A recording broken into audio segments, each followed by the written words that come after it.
The federal government and the Assembly of First Nations have signed an agreement aimed at helping tens of thousands of Indigenous children.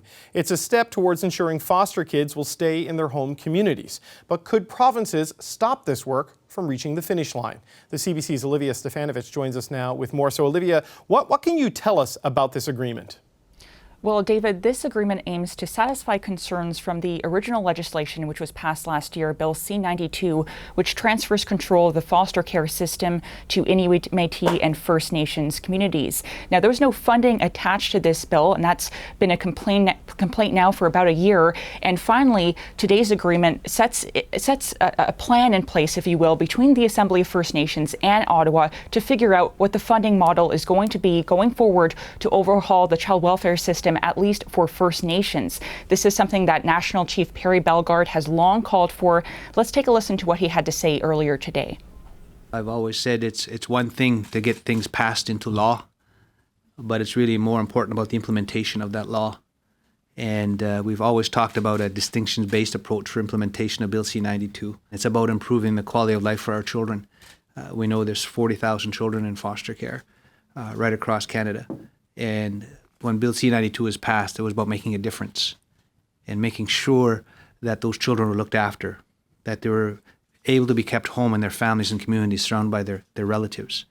And that's really what this is about, making a difference for the children that are in care.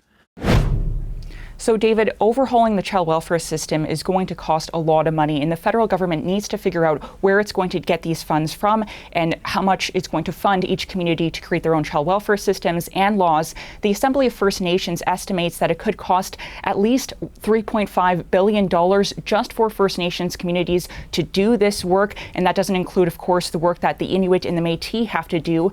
But there's still no total budget. The federal government has not committed any money to this agreement today with the Assembly of First Nations, and there's no deadlines either that they're working with, so there's still a lot of details up in the air. Okay, so they've made some progress with this today, but it's still not done yet. How much work is still left to do on this whole thing? Well, in short, a lot. COVID-19, of course, has delayed some of this work. The legislation, Bill C-92, just took effect this year. Communities could start submitting plans to Ottawa to map out how they're going to do this work, overhaul the child welfare systems. But the provinces, some provinces at least, are resisting this change. In Quebec, there is a court challenge against this legislation. Now, the federal government and the Assembly of First Nations are confident that they can overcome this. But of course, that will delay the plans for the implementation of this legislation.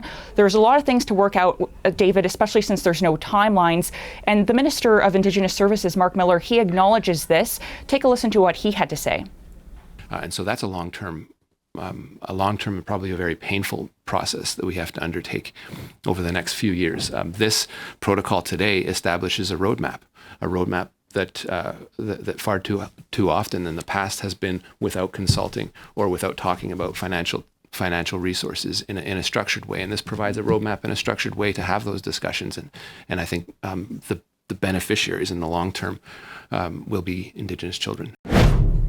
And David, it is important to note that there are more Indigenous youth in care now than there were at the height of the residential school era, and that's what this agreement between the Assembly of First Nations and Ottawa aims to reduce. And they say today is a major step forward to getting to that goal. Okay, Olivia, thank you so much. That's the CBC's Olivia Stefanovich. Hi, I'm Vashi Capellos, host of Power in Politics. See more of our show by subscribing to the CBC News channel or click the link for another video.